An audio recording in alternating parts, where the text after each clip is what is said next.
Olá pessoal, sou o Paulo Martins, aluno do mestrado profissional em Física, do ensino de Física, da Sociedade Brasileira de Física e do Instituto de Física aqui da UFAL, em Alagoas. Vamos a uma terceira videoaula sobre a distribuição dos níveis de energia do elétron, como a gente vê em Química, e a sua relação com a física quântica. Iniciaremos a nossa aula fazendo um breve resumo sobre essa distribuição eletrônica que a gente estuda em Química. Bom pessoal, vamos lá, vamos dar início à nossa terceira videoaula. Bom, o tema, como eu já comentei, é sobre o estudo do átomo na Química, verificando a presença de distribuição dos níveis de energia eletrônico e fazendo uma discussão levando em consideração a mecânica quântica. Então vamos iniciar fazendo uma revisão com relação à química, os 4 números quânticos. Então vamos lembrar alguns conceitos de química que a gente estudou lá no nível básico, no ensino médio. Primeiro, os elétrons são identificados pelos cientistas pelo seu conteúdo energético e que é expresso pelos números quânticos, como nós veremos. Cada elétron de um átomo é caracterizado por 4 números quânticos, que são eles: o número quântico principal, N, o número quântico secundário ou azimutal, L, o número quântico magnético, M ou ML, representado, e o número quântico que nós chamamos de spin, representado pelo S. Então vamos inicialmente para o número quântico principal, que vamos representar por N. Esse número quântico principal, ele representa o nível de energia ou a camada em que o elétron se encontra, está lá localizado. Então, no átomo, nós vimos 7 camadas distribuídas. Camada K, representada aqui N1, primeiro número quântico principal, N1. Camada L, segundo. Camada M, terceiro. N, O, P e Q. E sucessivamente, como veremos mais tarde.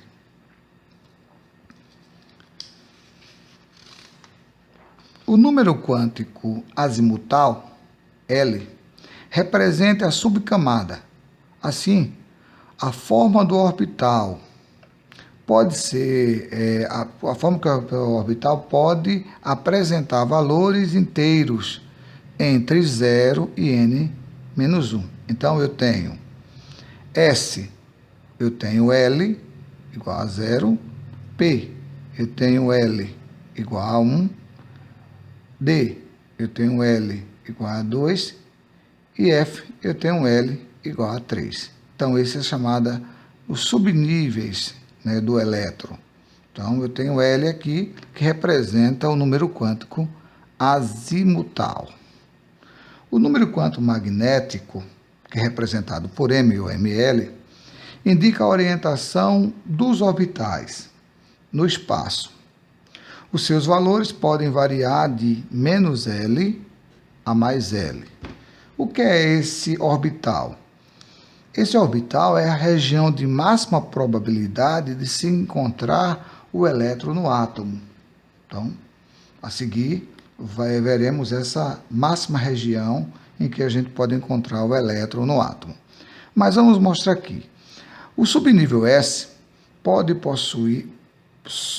possui um orbital, pois ele tem uma forma em relação a qualquer orientação espacial, que é a forma esférica. Então, a gente representa o subnível L, o subnível S, por uma caixinha, e ele vai ser o 0, tá certo? Então, nós temos aqui o L igual a 0. Então, o S aqui, eu vou perceber lá nessa camada que eu posso ter no máximo 2 elétrons mais tarde. Então, veja aqui, já representei o número máximo de elétrons que eu tenho em cada orbital. Nós temos 2 elétrons. Então, eu posso ter um orbital, um elétron, 2 ao outro elétron aqui. Essa representação dessa setinha para cima, um elétron, duas setinhas, não pode ser as duas nem para cima nem para baixo, uma para cima, outra para baixo, veremos a seguir no número quântico do spin. O subnível P possui 3 orientações espaciais. Então, nós temos aqui L igual a 0, L igual a mais 1 e L igual a menos 1. Então, eu tenho 3 orientações espaciais. Então, veja aqui, uma orientação espacial na direção de x, nessa figura aqui, ó, orbital aqui px, orbital py, uma orientação na direção de y, uma orientação na direção de z. Então, e aqui eu tenho todos juntos, tá certo? X, y e z. Então, nós temos que o valor desse número vai variar de 0, menos 1 e mais 1.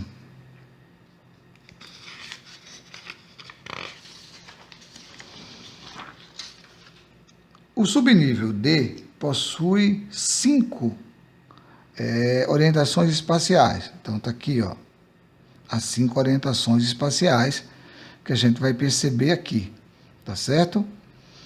4, aqui você é a primeira orientação espacial que eu vou ter aqui essas orientações na direção de y, essa aqui na direção de x, de y, tá certo? Essa aqui na direção de z, tá? E assim sucessivamente. Então, eu vou ter aqui, entre aspas, eu vou ter 5 caixinhas, tá certo? Portanto, eu vou ter 5 orbitais, 5 orientações espaciais. O subnível F possui 7. Então, representei algumas aqui, essas figuras geométricas, fica mais fácil de você entender essas orientações. E eu tenho 7, o subnível F. Portanto, L0, L-1, L mais 1, L mais 2 e assim sucessivamente. Ok? Muito bem, então, simplificando aqui, nós temos a representação. O subnível SPDF, o valor de L, 0, 1, 2, 3, os valores de M, tá certo? O 0, menos 1, e aqui o orbital. 1 orbital, 2 orbital, 5 orbital, 7 orbitais. Ok? Então, eu tenho aí os números quânticos e os subníveis nas camadas. O número quântico do spin, esse número quântico do spin, ele mostra a orientação, o sentido da orientação do elétron. Tá certo? Então, eu vou perceber que o elétron, ele possui um movimento de rotação, tá certo? E essa orientação desse movimento de rotação vai mostrar justamente o campo magnético que o elétron vai originar devido ao seu movimento de rotação, tá certo? Então, a gente viu lá representado por ms, né, que o spin pode ser mais ou menos um meio, o s, né, aqui também pode ser, e pode ser mais ou menos menos um meio. Então, aqui é só mostrando o sentido da orientação da rotação. Representei aqui no sentido horário, no sentido anti-horário. E aqui a gente vai perceber o seguinte, ó. Eu tenho aqui o nitrogênio, onde eu tenho 7 elétrons.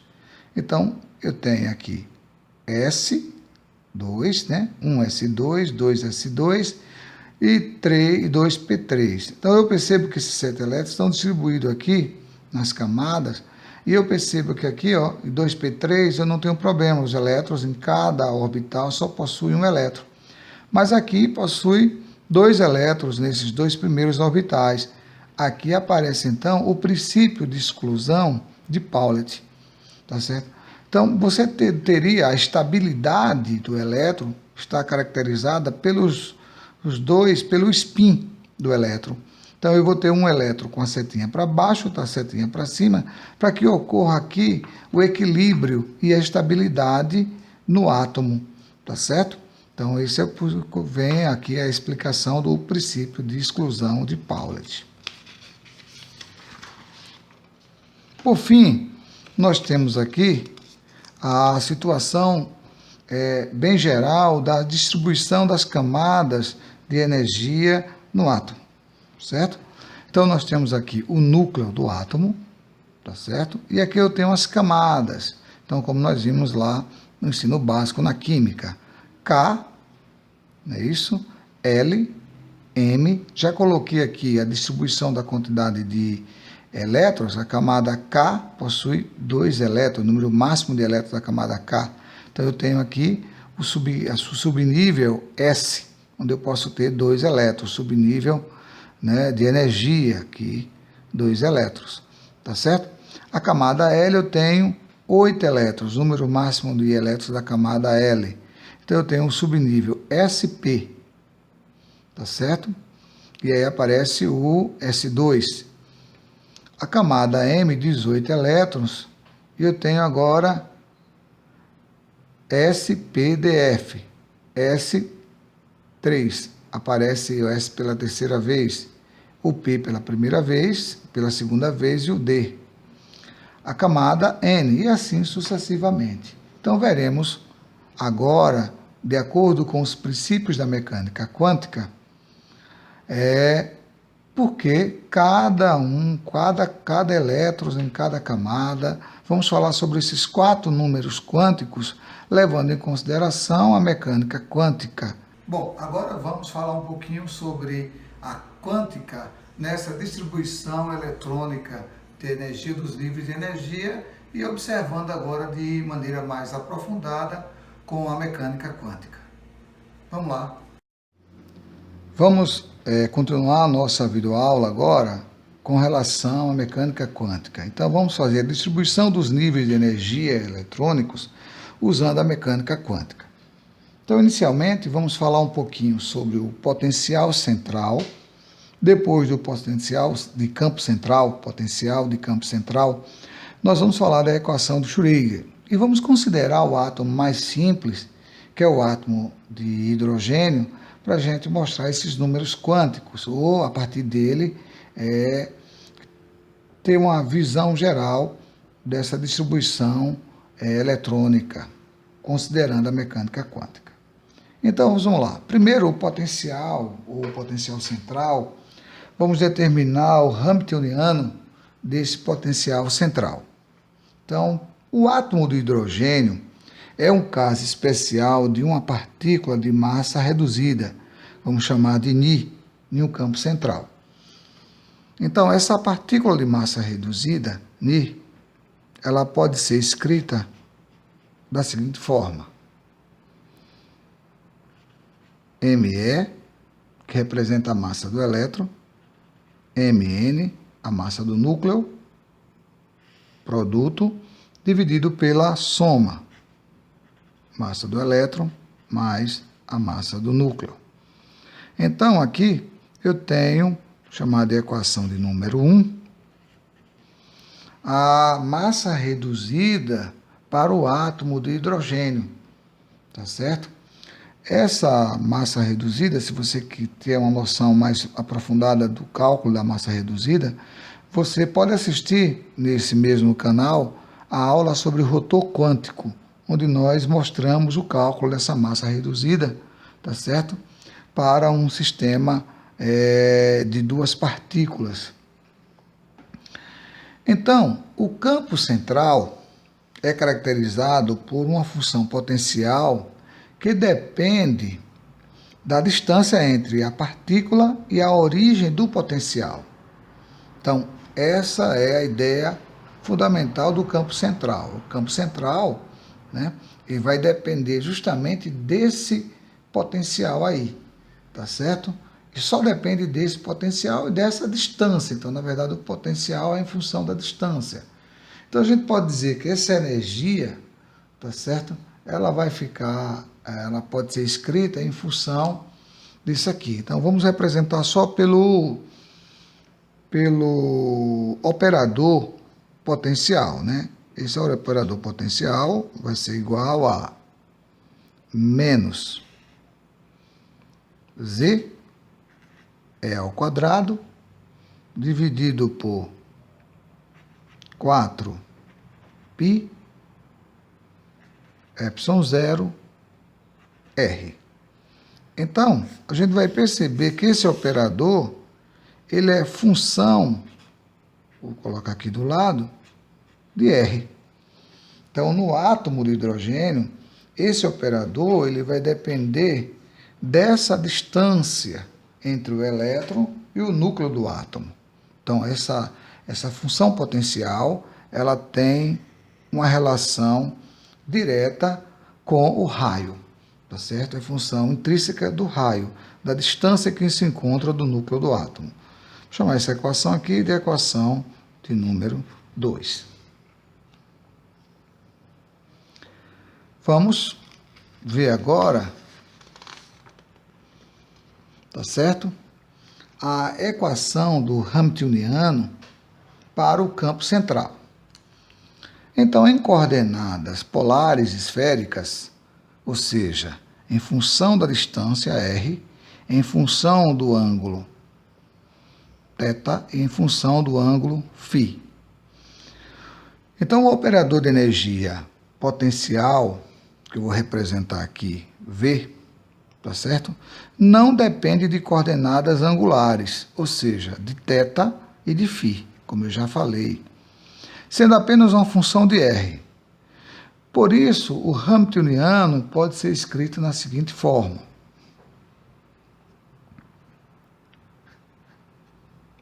O Hamiltoniano do átomo de hidrogênio. O operador vai ser igual a menos H cortado ao quadrado sobre 2π, a massa reduzida, o Laplaciano, mais a energia potencial nesse campo. Bom, vamos chamar isso aqui de equação de número 3. Então, essa equação 3, eu vou mostrar para vocês que esse termo da equação 3 aqui representa a energia cinética do Hamiltoniano. E o outro termo representa a energia potencial. Ok? Então, eu posso escrever esse mesmo operador da seguinte forma. H igual a menos H cortado ao quadrado sobre 2π, massa reduzida, o Laplaciano, menos, e substituir o valor do potencial, tá certo? Da energia potencial, que fica Z é ao quadrado sobre 4π ε0 R. Pronto, a equação é equivalente, né? Então é a mesma equação, só que agora a gente substituiu a equação do campo central, da energia potencial do campo central. Então, tomando como base o operador Laplaciano, tá certo? E o operador Hamiltoniano, a gente pode escrever a equação de Schrödinger. E essa equação de Schrödinger, ela é bastante interessante, tá certo? Para que a gente possa resolver alguns problemas. No entanto, é importante que a gente entenda que essa aula não está voltada à demonstração de equações, tá certo? E sim como se originou os números quânticos principais. Então vamos lá. Vamos escrever aqui a equação de Schrödinger para o átomo de hidrogênio. Então vamos lá. Na equação de Schrödinger nós vimos simplesmente que a energia, o operador de energia, o Hamiltoniano, vezes a função de onda, e agora essa função de onda é em relação às coordenadas R, θ e φ. Essa é a energia, tá certo, do átomo. É igual à energia total, como nós vimos lá, vezes a função de onda R, θ e φ. Quando a gente substitui aqui o Hamiltoniano nessa equação, a gente vai encontrar a seguinte relação.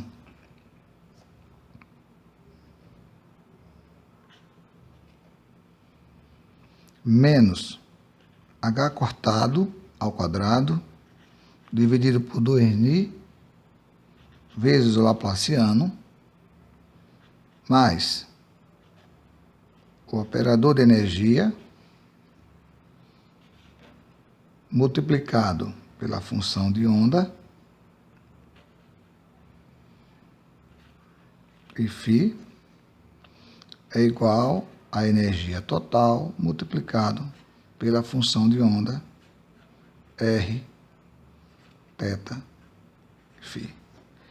Então, aqui nós temos a equação de Schrödinger, tá certo? Levando em consideração as 3 dimensões, tá? Estamos estudando o átomo, né? E essa equação de Schrödinger, ela tem uma coisa importante aqui, né? Um ponto importante aqui, que é justamente o Laplaciano. Quando você substitui o Laplaciano, tá certo?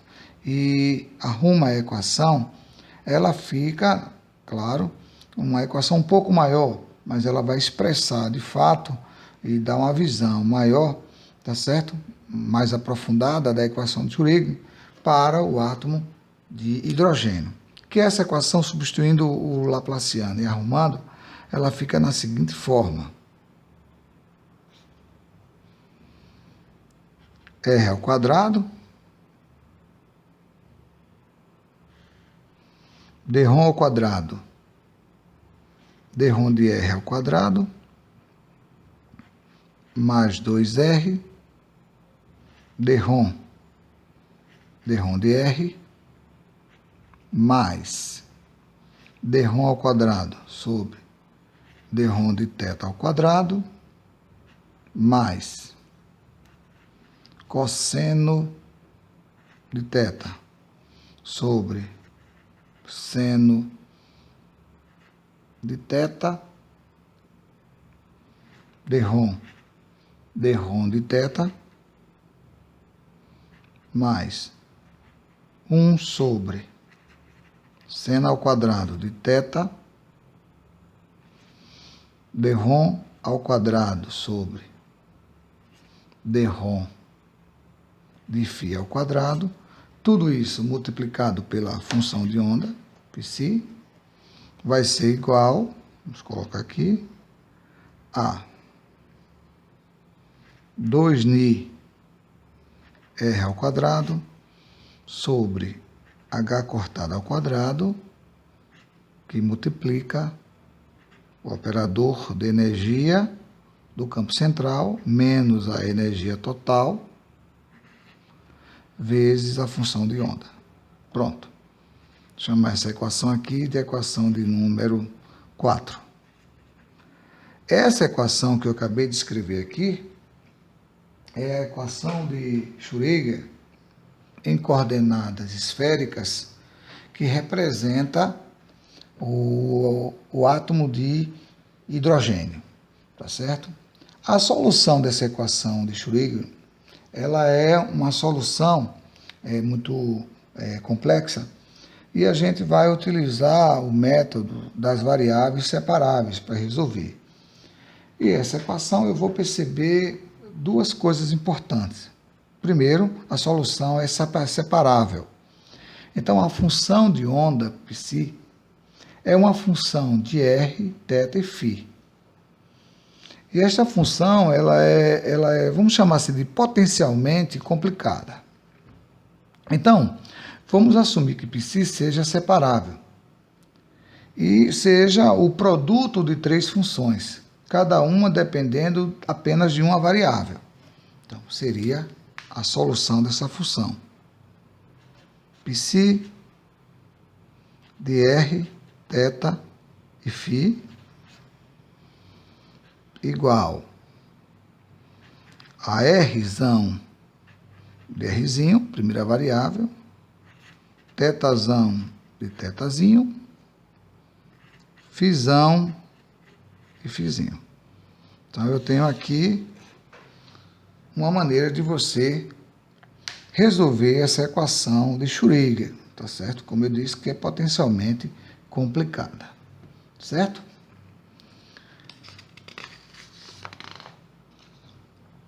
Bom, dessa equação que resolve dessa função que resolve a equação de Schrödinger, essa função de onda que resolve a equação de Schrödinger, a gente pode concluir, depois da solução de Schrödinger, que cada função dessa separada, ela vai nos dar um número quântico. Por exemplo, a função radial, Rzão de Rzinho, θ, ela vai representar, quando a gente fizer a solução e substituir, ela vai representar o número quântico principal. Então, vai ser n, número quântico principal. E esse número quântico principal, ele vai representar a energia, tá, do elétron naquela região. Vai representar a energia do elétron. Então, eu vou perceber o raio, né, a distância desse raio aí, a distância em relação ao núcleo, que é o raio, né? Ela vai estar, o elétron vai ter um determinado nível de energia. A gente vai ver exatamente isso, tá certo? Esse nível de energia vai variar em função dessa distância ao raio. Então, seria essa primeira função. Essa segunda função, ela vai representar o número quântico orbital, ou o número quântico, tá certo, do momento angular do orbital, tá certo? Que eu vou representar aqui, como nós vimos, por L, ok? Esse número quântico vai ser L, número quântico do orbital, o momento angular. E a função de φ vai representar o número quântico magnético. Vou representar aqui por M. Então, nós vimos exatamente isso aqui. A função de onda que resolve a equação de Schrödinger, ela nos dá 3 números quânticos. A função radial nos dá a energia, que é o número quântico principal. A função de θ, do ângulo θ, nos dá o módulo, lembre-se que θ vai nos dar o módulo do momento angular, L aqui. E a função de φ vai nos dar o número quântico magnético. O número quântico magnético, como nós vimos, é a orientação do momento angular. A orientação do momento angular. Aqui é o módulo, tá certo, do momento angular do orbital. E N do elétron. Então, em símbolo, nós vimos exatamente isso. N, L e M. E, resolvendo, nós vamos observar que cada função dessa aqui, quando a gente fizer as contas, tá certo? Pelas variáveis separáveis, a gente vai perceber que os valores de N, por exemplo, ele vai ser 1, 2, 3, sucessivamente. Os números quânticos, como nós acabamos de ver aqui, N, que vai representar a energia, o nível de energia no átomo, está em função aqui da função radial. Esse número quântico, ele tem os seguintes valores. N pode ser 1, 2, 3. Então, na resolução dessa função aqui, na função radial, eu vou encontrar o número N, que é o número quântico principal. E esse número quântico, ele vai ter os valores 1, 2, 3 e assim sucessivamente. O número quântico orbital, L, ele vai ter os seguintes valores. O L vai variar de 0 até n-1, certo? E o número quântico magnético, M, vai variar de menos L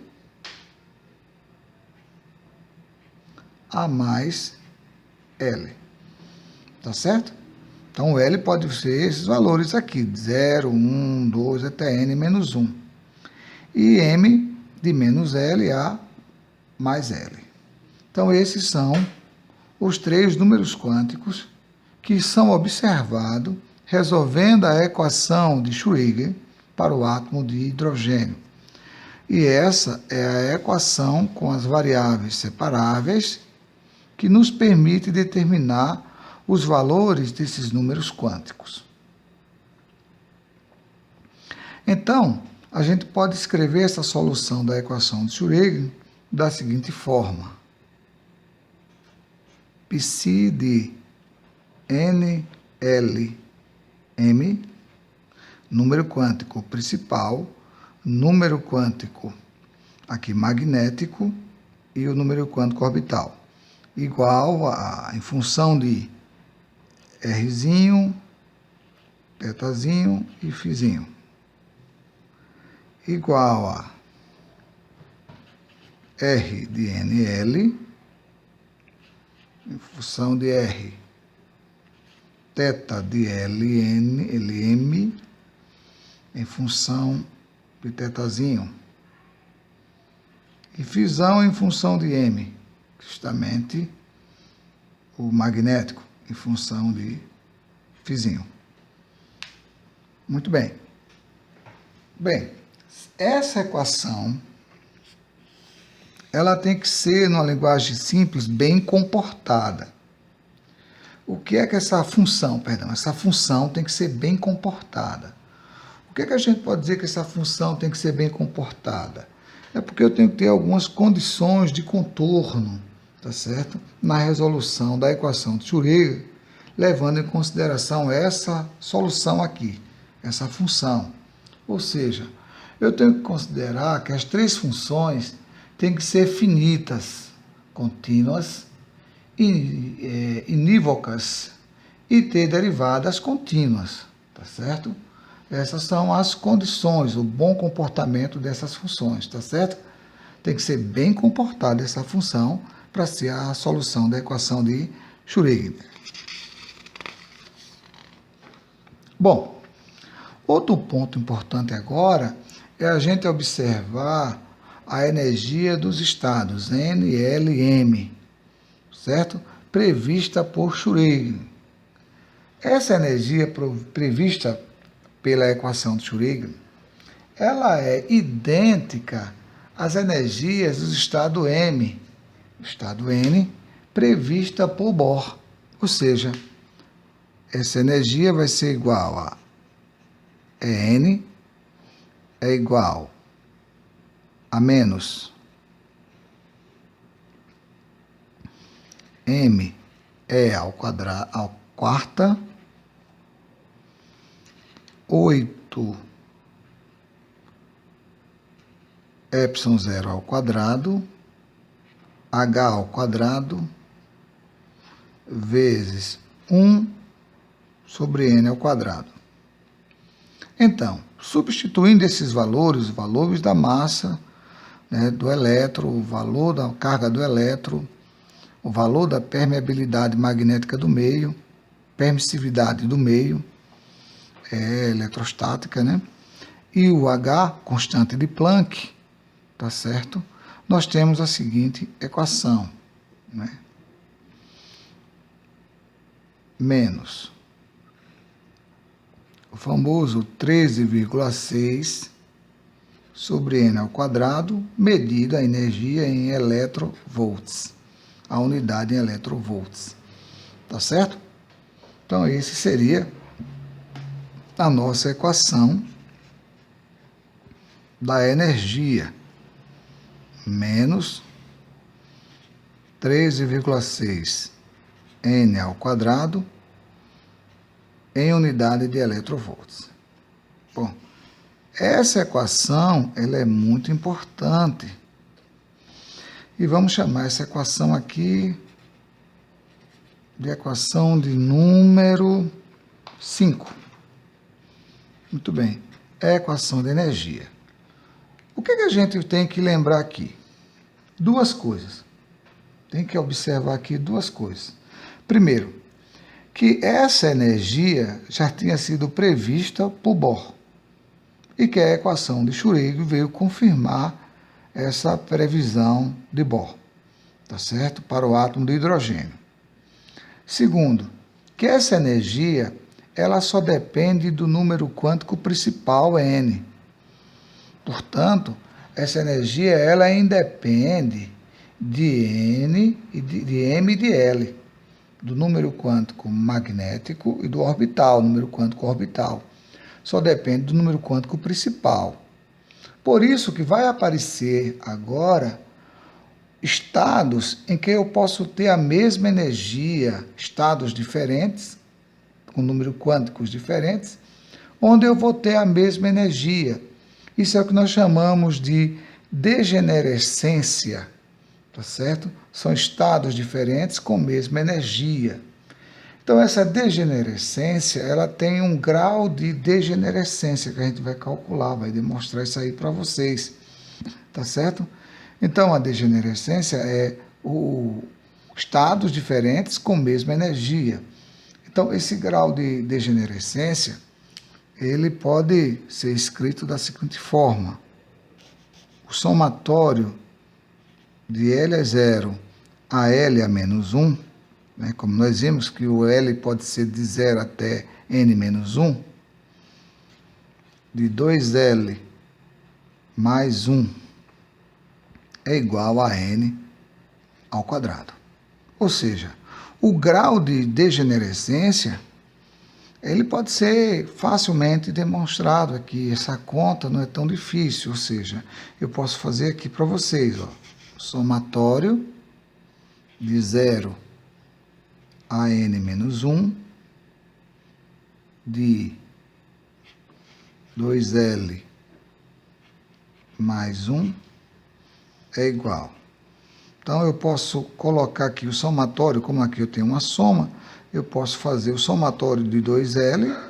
Então, isso aqui vai ficar 2 vezes o somatório de 0 a N a menos 1 de L mais o somatório disso aqui. Então, quando eu pego o somatório só de 1, vai ficar 1 aqui, aí vai sobrar aqui, tá certo? Vamos fazer devagarzinho. Somatório de 0 a N menos 1 de 1.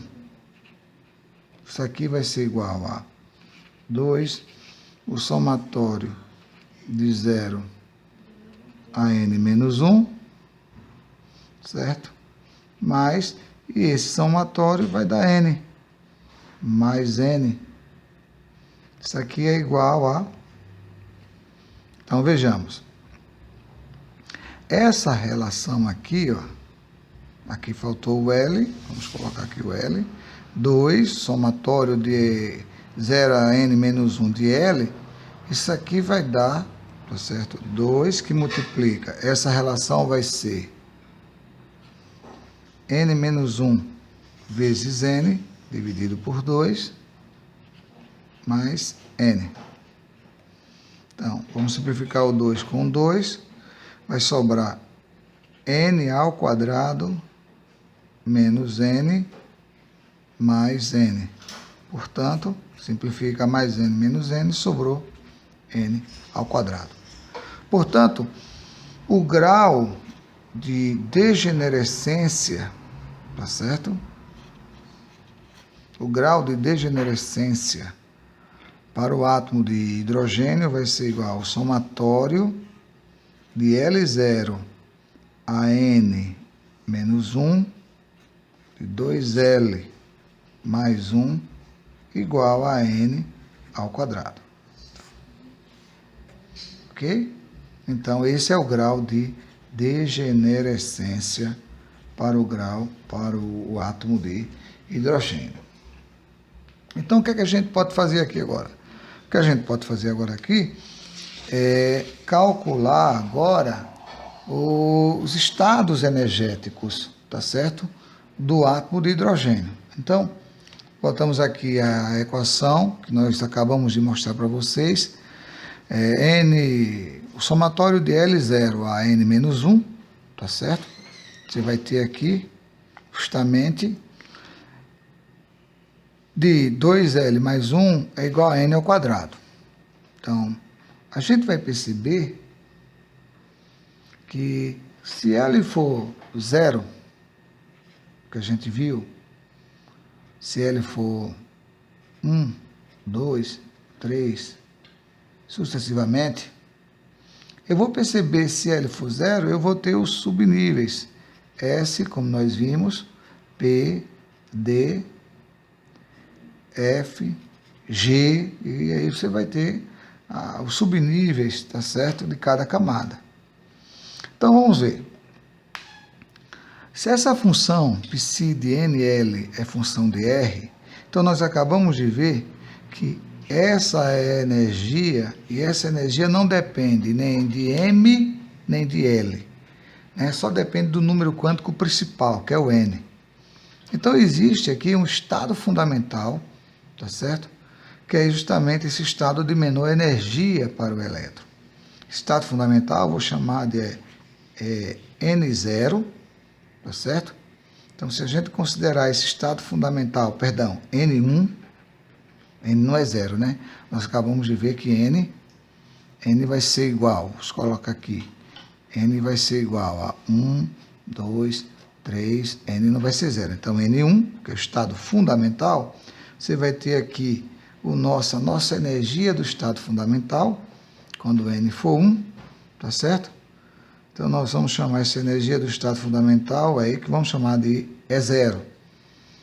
O estado fundamental vai ser menos, como aqui 1 ao quadrado é o mesmo, fica então 13,6 eletronvolts. Então, essa é a energia do estado fundamental. Então, eu tenho, nesse caso, o N1, eu vou ter o primeiro estado fundamental. Então, eu vou ter 1, que é o N, L0 e M0. Então, eu vou ter esse estado fundamental, que é o primeiro estado, né, onde eu tenho N, que é 1, certo? L e M. O número quântico principal, o número quântico do orbital e o número quântico magnético. Tá certo? Então, eu tenho essa energia, que é a energia do estado fundamental, que é a menor energia do elétron, tá certo? No átomo de hidrogênio.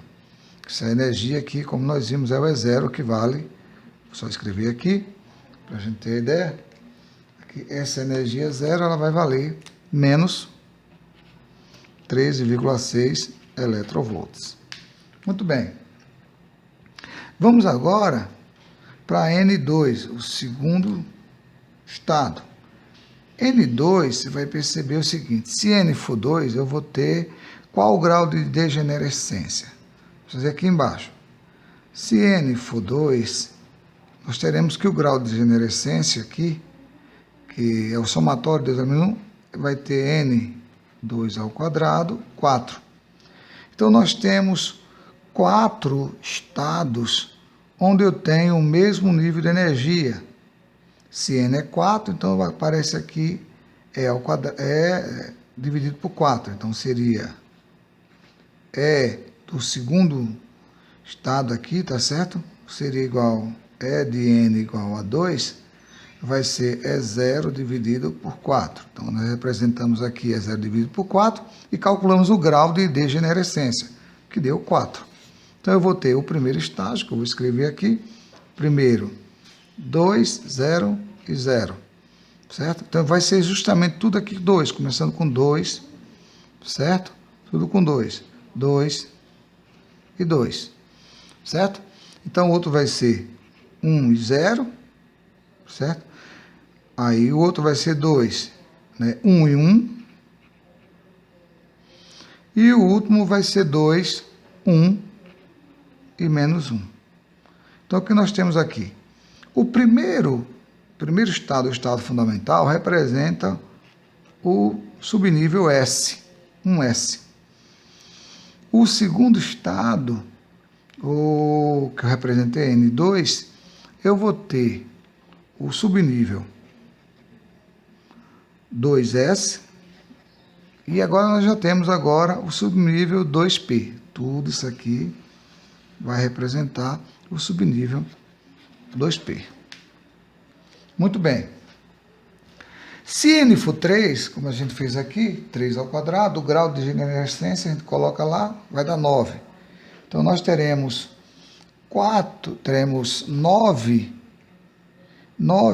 estados diferentes com o mesmo nível de energia, tá certo? Então, representei aqui, então vai ser E sobre 9, né? 3 ao quadrado vai dar 9. Então, vai ser esse valor do estado fundamental dividido por 9. E eu vou ter o grau de degenerescência igual a 9. Portanto, eu vou ter os 9 estados. Eu coloquei aqui 3S, ó, 1S, 2S, 3S. 300, perceba, 100, 200, 300. E assim sucessivamente. Eu começo de novo aqui, venho para outro estado. 3P. Portanto, nós acabamos de ver aqui o grau de degenerescência, tá certo? Para os níveis de energia no átomo de hidrogênio, tá? Então, nós acabamos de ver aqui a distribuição, os números quânticos principais, o número quântico principal, o número quântico magnético e o número quântico orbital. Ok? Outra forma da gente mostrar isso aqui é em função da distribuição de densidade de probabilidade. Tá? Então, essa densidade de probabilidade ela vai ser determinada pela condição de normalização. Então, no caso do átomo de hidrogênio, nós temos a densidade de probabilidade em todo o espaço. Então, nós temos essa equação, essa relaçãozinha aqui, integral tripla, né, da função de onda, tá certo?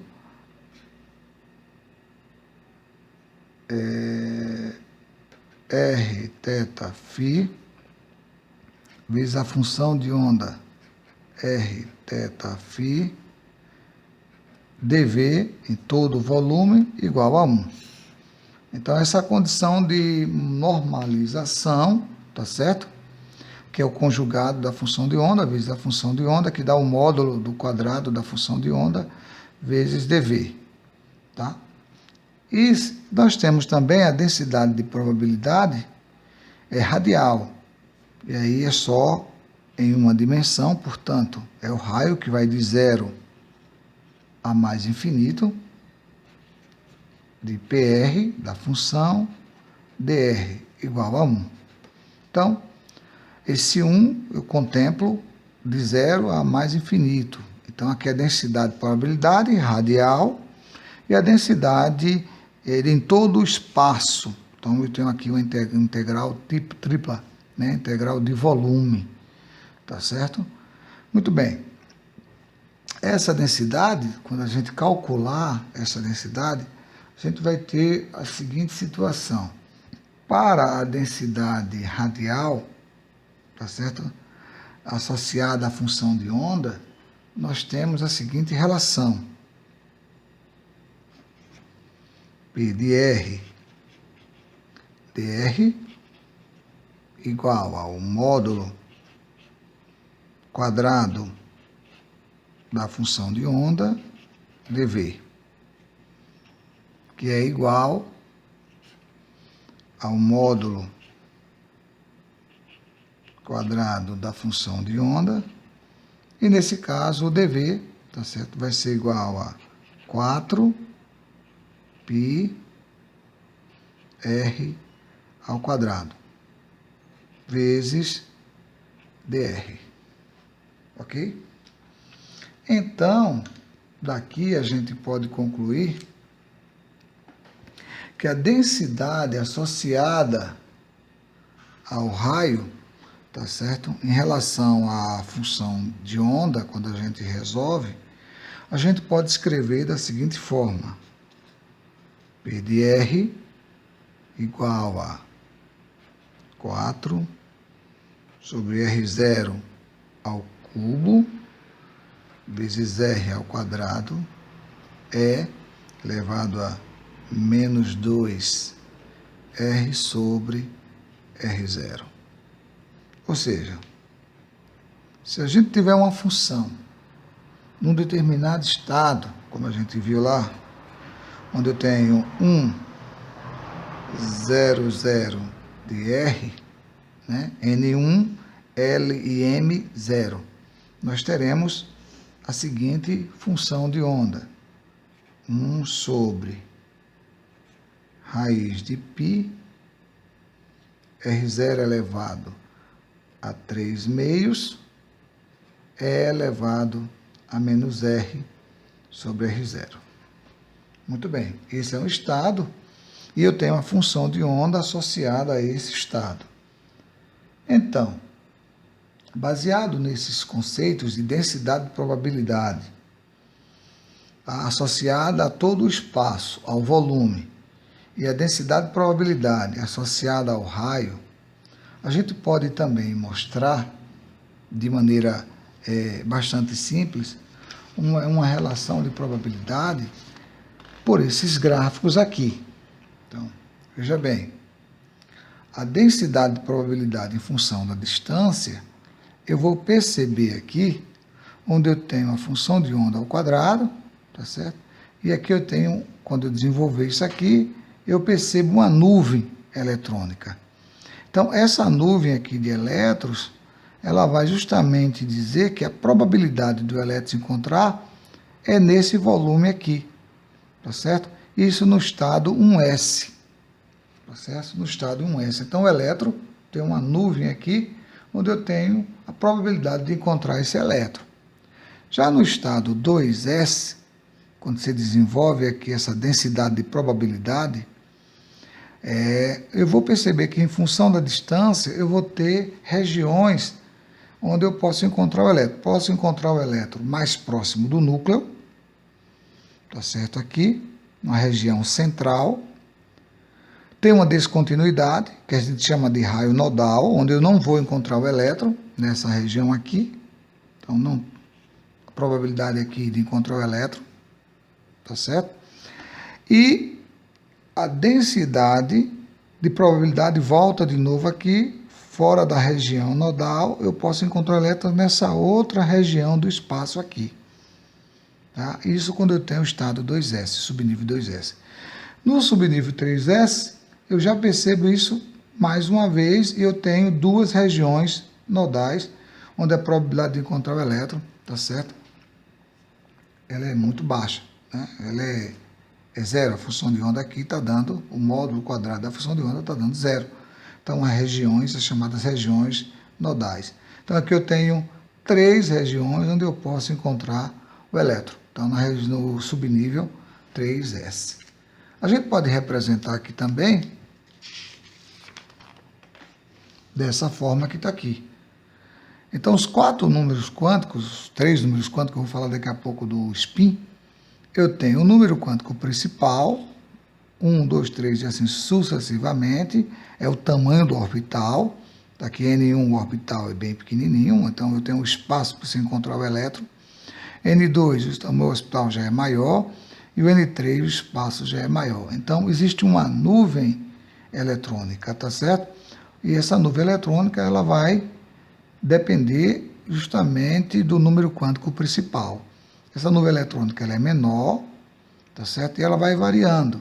E tem uma região nodal, como a gente acabou de ver, tá certo? Essa região ela vai aumentando em função do número quântico principal, como a gente mostrou aqui a probabilidade. Já o momento angular, o número quântico secundário, o momento angular, que é o azimutal, ele é a forma do orbital. Então, por exemplo, se n for 0, se n for 1, tá certo? Você vai ter uma nuvem eletrônica, o orbital é esférico, né? Isso quando n é 0, o N1, L0, certo? Então, você tem o orbital aqui, S, ok? Quando você tem aqui um orbital P, você tem ele aqui uma elíptica, não é uma forma elipse, né? Elíptica, L1. L for 1, você já tem aqui uma forma elíptica, né? Que é o número quântico P, que vem de principal. E assim sucessivamente, você vai percebendo que a forma, né, dos orbitais ela vai variando em função dos números quânticos, né, L, tá certo? O número quântico é azimutal. O número quântico magnético é a orientação do orbital. Então, L0, ML0, eles são o quê? Idênticos, a orientação dele aqui, tá certo? E aí você vai perceber, se à medida que você for variando o L1, tá certo? E P variando de -1, 0 e mais 1, você vai perceber a orientação do orbital. L1, P foi igual a -1, você tem uma orientação do orbital. P foi igual a 0, você tem uma orientação do orbital Y. E P igual a 1, outra orientação do orbital. Vamos falar mais um pouco sobre o momento angular do orbital e o spin. Então vamos iniciar num sistema de potencial central. Segundo a mecânica clássica, quando o momento em relação a um ponto da resultante das forças que atua sobre uma partícula se anula, então o momento da quantidade de movimento ou o momento angular da partícula em relação ao ponto se conserva, permanece constante. Vamos mostrar exatamente isso. Vejamos.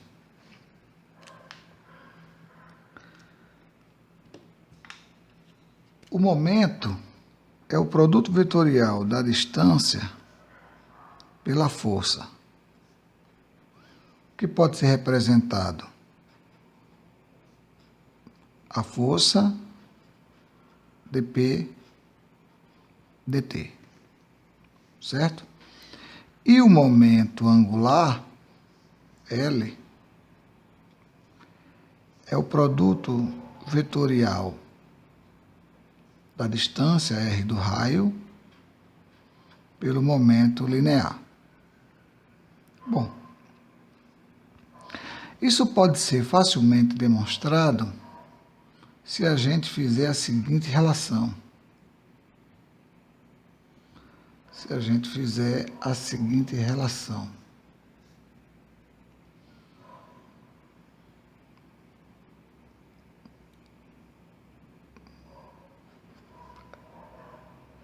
dl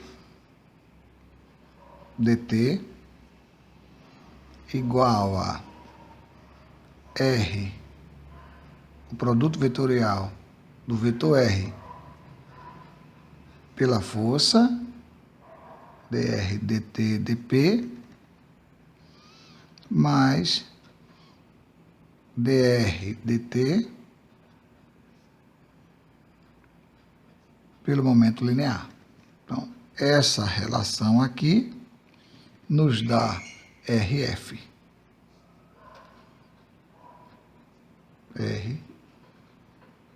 RF, certo? Então, o que é que a mecânica clássica nos diz? Nos diz que se esse produto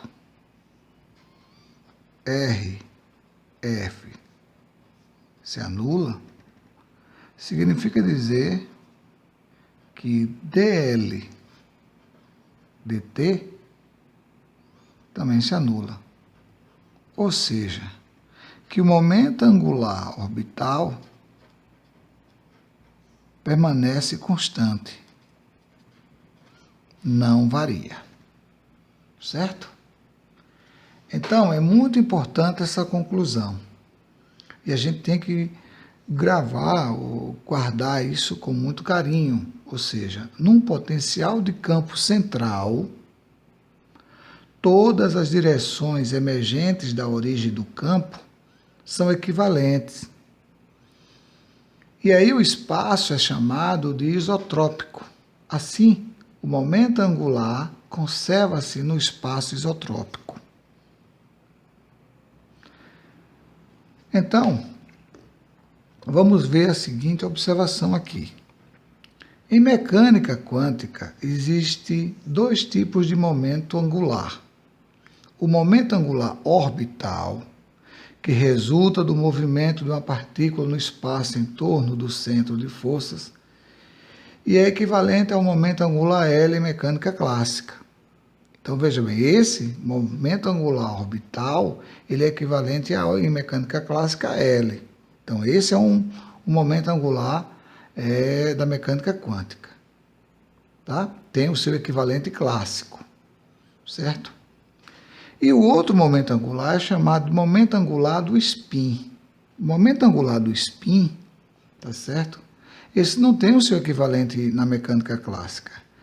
O momento angular do spin é uma característica intrínseca de muitas partículas microfísicas e não tem equivalente em mecânica clássica. Então, vamos justamente gravar isso aqui. O momento angular orbital tem o seu equivalente. Então, vamos mostrar os operadores da mecânica quântica do momento angular, certo? Então, vamos ver. Um operador da mecânica clássica do momento angular, L, vai ser igual a menos I, H cortado, vezes R, que aqui é o produto vetorial de R pelo gradiente, operador gradiente, né? Daqui eu sei que R é igual a xi, y, j e z, k. E o gradiente d-rho de x, I, d-rho de y, j, d-rho de z, k. Muito bem. Então, eu tenho aqui o que nós chamamos de operador do movimento angular, tá certo? E nós temos também esse operador nas direções de x, de y e de z, tá certo? Muito bem. Vamos falar agora de órbitas atômicas, tá certo? Então, veja bem, no caso dos átomos hidrogenoides, o potencial central, o potencial, é dado por essa relação aqui, a energia do potencial, ou potencial em função de R, central, é igual a menos Z é ao quadrado, 4π ε0 R. Então, a equação radial, pode ser considerada como sendo a equação de Schrödinger para um movimento unidimensional. Quando R varia, tá certo? De 0 ao infinito. Sob a ação de um potencial efetivo. Que potencial efetivo seria esse? Então, esse é o potencial central. O efetivo eu tenho que considerar todo o átomo. Então, aí eu teria que achar um potencial U. E esse potencial U em função de R seria o potencial central, que é em função de R, mais H cortado sobre 2π L mais 1 sobre R ao quadrado. Esse é todo o potencial, tá certo? Efetivo. Então, o que é que vai acontecer? A partir daqui eu posso concluir, resolvendo essa equação, que o operador de energia potencial, determinado pelas funções radial, nos dá as funções chamadas de harmônicas esféricas. com L igual a 0, 1, 3 pontinhos, até N é menos 1. Isso para o caso do operador, tá certo? Do potencial efetivo total. Então, esse é o momento angular chamado de momento angular orbital, tá? É o momento angular da rotação do elétron em torno do núcleo, chamado momento angular orbital da rotação do elétron. Então, L está aqui, tá certo? E a gente determinou esse momento angular orbital. Agora, o elétron tem um movimento angular intrínseco, que a gente vai falar um pouquinho sobre ele agora. Esse momento angular intrínseco do elétron, ele é chamado de spin, tá certo? Esse é o spin do elétron que a gente vai comentar. E esse spin do elétron, ele é determinado a partir de uma experiência, tá certo? Que é chamada experiência de Stern-Gerard. Em 1922, os dois cientistas, Stern e Gerard, realizaram uma experiência com o objetivo de determinar o momento magnético de um átomo de prata através da deflexão de um feixe desses átomos por um campo magnético não homogêneo. Então aqui você tem uma figura onde você vai ter aqui um forno, por evaporação você vai ter os átomos de prata sendo emitidos aqui. Aqui existe um vácuo, eles vão passar aqui por um campo magnético, eles criaram aqui um campo magnético, onde eu tenho aqui a densidade de campo magnético, e a partir daqui, eles projetarem uma tela, aqui que é um detector, os átomos. E eles vão perceber nesse detector dos átomos uma deflexão do átomo. A intenção era justamente determinar essa relação. Tá certo? Então vamos representar aqui a quantidade de energia, né, adicional que cada átomo de prata recebe no campo magnético. Quando ele passa por esse campo magnético, esse átomo recebe uma quantidade de energia, tá certo? Adicional. E essa quantidade de energia adicional, vou chamar aqui de ΔU, vai ser igual a menos Ni. Esse Ni aqui vai representar agora a densidade de fluxo magnético B, e o Ni vai representar o momento magnético. Ni é o que a gente chama de momento magnético.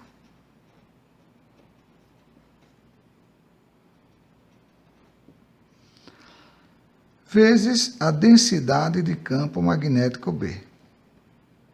O menos Ni vezes B cosseno de θ. Essa é a energia adicional adicionada ao átomo, adicionada ao átomo quando ele passa pelo campo magnético, onde ele vai sofrer então a deflexão. Tá certo? Então o que vai acontecer?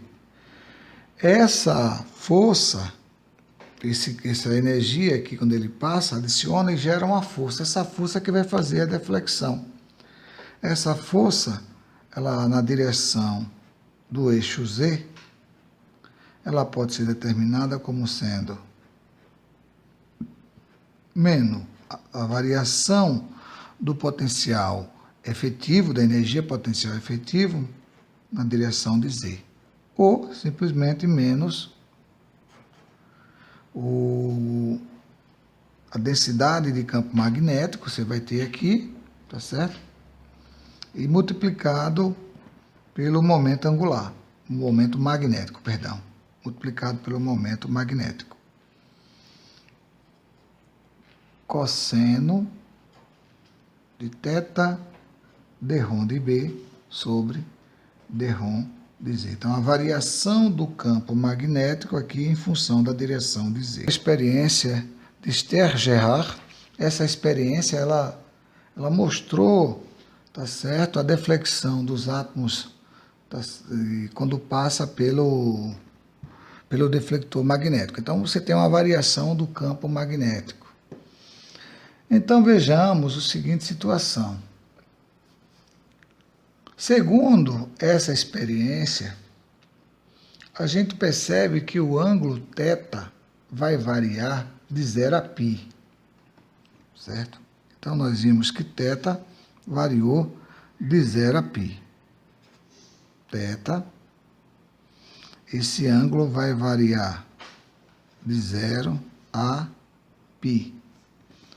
Ou seja, se a gente observar, o cosseno de 0 é 1 e o cosseno de π é menos 1.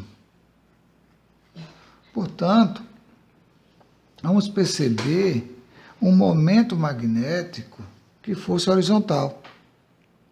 Voltando à experiência de Esther-Gerard e designando por Z a direção do campo magnético, a componente do momento magnético segundo a direção de Z, essa é a componente do momento magnético em relação à direção de Z, nós temos que ela é proporcional ao momento angular intrínseco do eletrão, ou seja, é S. Então eu posso escrever que a componente do momento angular na direção de Z é igual a menos G, que multiplica E, 2ME, SZ. Muito bem. O que é que nós temos aqui? Carga, massa do elétron, gravidade. Então, nós percebemos que isso aqui vai ser uma constante para o elétron, né? E aqui esse momento magnético, tá certo? Vamos perceber exatamente isso. Ele é proporcional ao momento intrínseco, angular intrínseco. Então, L aqui é justamente um momento angular intrínseco ao elétron. Então, o que é que a gente conclui? A partir daqui, a gente conclui o seguinte, que esse momento angular intrínseco, ele vai ser igual, quando a gente observar aqui essa relação.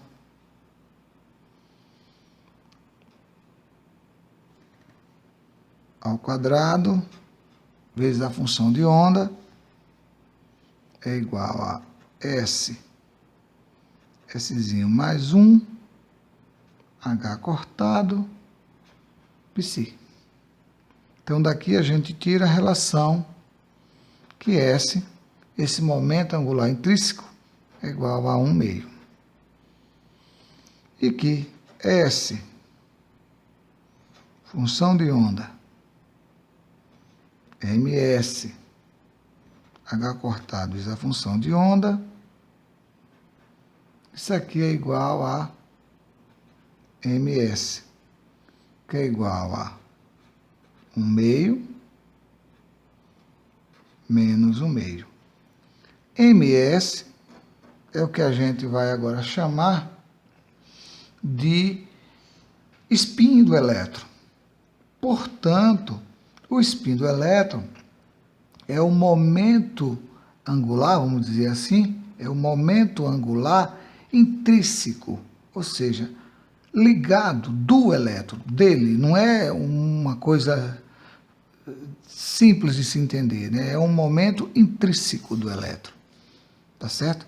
E esse momento angular intrínseco do elétron está associado à rotação do elétron. Então, veja bem aqui, eu tenho aqui ó, um elétron girando, rotacionando no sentido horário. Então, o momento angular aqui do spin é mais 1 meio. E ele girando no sentido anti-horário, o momento angular do spin é igual a menos 1 meio.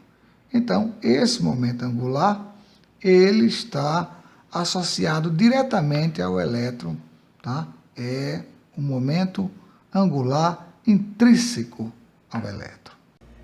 Bom, pessoal, concluímos a nossa terceira videoaula.